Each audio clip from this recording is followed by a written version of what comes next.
Shimla, Mathेरन, and Kodaikanal. These are some of the most popular tourist destinations in India. But did you know that these places have one thing in common? Let's look at another example that would be easier to guess. Lansdowne, Dalhousie, and Landore. Did you get it? All these places have an English name. A little bit more research tells us that these hilly towns were founded by and named after British officials. The towns mentioned before were also established by the British, and they did this all throughout the country. But why and how? From stealing lands from local tribals to taking over an ancient temple, it's the old colonial ways. The history between the British and the Indian mountains runs deep and is something that we all should know a little bit more about.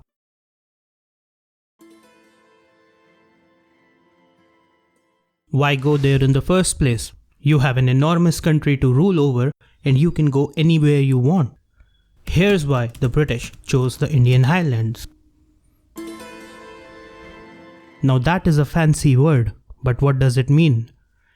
Sanatoriums are establishments for the treatment and care of people suffering from chronic and long-term illnesses. The Britishers were suffering fever and diseases in tropical India and had a high death rate as was observed during the Great Cholera epidemic of 1817 to 1821. They believed that a climate like that of Europe would benefit in curing them of these tropical diseases. Hence, they established these medical resorts in the Himalayas and sent their sick civilians and disabled soldiers for recovery. The tropical climate of the Indian subcontinent made the summers unbearable for the British. They wanted a place where they could escape and maintain a social and spatial distance with the locals. And what could be a better place to do that than the sparsely populated highlands, where they created enclaves, making Indians outsiders in their own country, establishing these towns as areas for colonial segregation and as sites of imperial power. Many boarding schools were also established for the education of British civilians. Churches and cottages sprung up, recreated in the image of England. These towns were thought to prevent the degeneration of the Englishman caused by living in an inferior land. The hill stations also had a higher population of British women, as these were considered as ideal places where they could start a domestic life.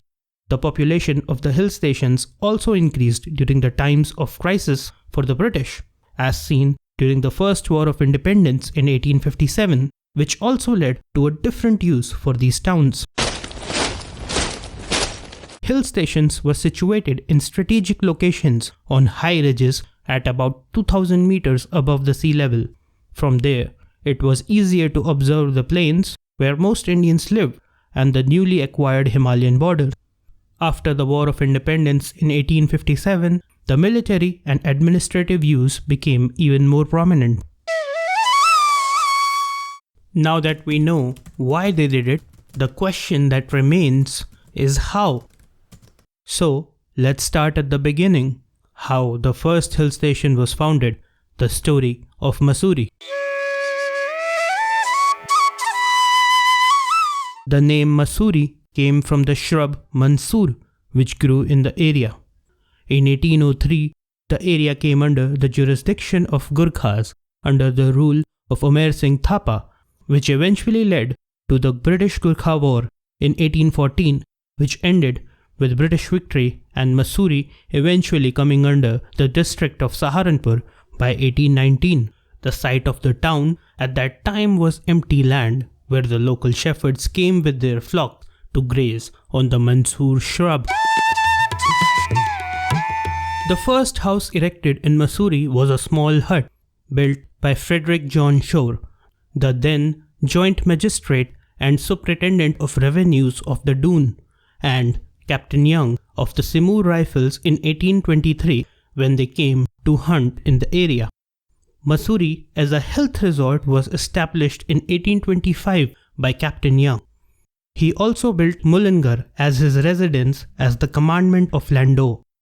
George Everest, after whom Mount Everest is named, established his house and lab in 1832. The Mall Road linked the areas and was the hub that structured the hill station. Gun Hill was set up as an observatory. Cart Road allowed access to the foothills of the resort. Military cantonment and Indian bazaars stand outside the stations, with the bazaars that provide British supplies being strictly separate from the European settlement, reflecting the segregation of Indian society by the British colonists. Signs on the mall expressly stated, "Indians and dogs not allowed." Racist signs of these types were commonplace in hill stations, which were founded by and for the British. The towns of Landau and Mussoorie eventually merged, and by 1842 there were 42 houses, a hotel, and 5 barracks. After Mussoorie, the Britishers started to create many similar hill stations all around the country. In the early 18th century, the only settlements in Shimla were the Jakhu temple and a few houses surrounding it. The British took control of the area as per the Sogoli Treaty, and in 1822, the Kennedy Cottage was constructed by Charles Pratt Kennedy. By 1830, the settlement grew to 30 houses and eventually became a historically important city in the British Raj. The earliest habitants of the Kodaikanal region were the Palayar people, who were nomadic hunter-gatherers. The hill station was established in 1845 by Christian missionaries and an Englishman, Mr. Fane, by building 2 bungalows, Sunnyside and Shelton. Hugh Ponitz Malay, the district collector of Raigad district, discovered the area in 1850. Lord Elphinstone, the then governor of Bombay, laid the foundations for starting the hill station. The Britishers moved many administrative and military offices to these hill stations. After the War of Independence in 1857, this became even more prominent.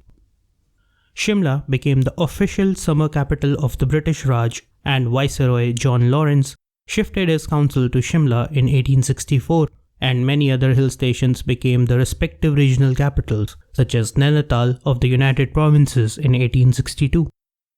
High-ranking British officials began spending majority of their summers in these towns, and the political centers moved from big cities like Mumbai and Kolkata to the likes of Shimla and others. However, with time, many Indians started to frequent the same hill stations, much to the dismay of the British. Royals from princely states, Indian businessmen, Indian civil servants, and Indian politicians were amongst the first ones from other parts of the country to come to these towns, rendering these exclusive enclaves redundant. This eventually started to reduce the appeal of these towns in the mind of the British. In the modern day, all these towns established by the British are now some of the most popular destinations in all of the country. Once what were racially segregated enclaves are today the centers for local culture and administration, while still bringing in tourists from all around.